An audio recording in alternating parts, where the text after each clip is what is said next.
What is up mga kapatid? Base sa mga tune-up games na nilalaro ng mga ibang national teams ng iba't ibang bansa, mukhang pandiinan ang bakbakan ng parating na FIBA World Cup.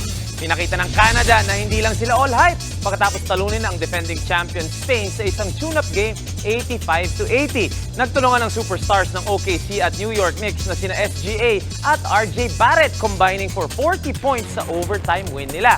Ito ang unang panalo ng Canada kontra Spain since 2000 mga kapatid. Ganun kalaki ang panalong ito.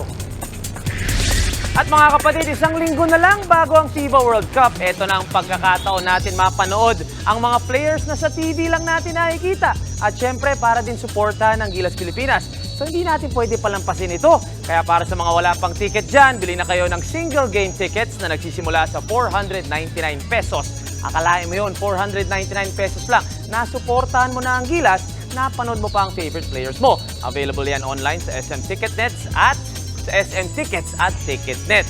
Kita-kita tayo next week sa World Cup mga kapatid, pero kita-kita ulit tayo mamaya dito para sa marami pang sports.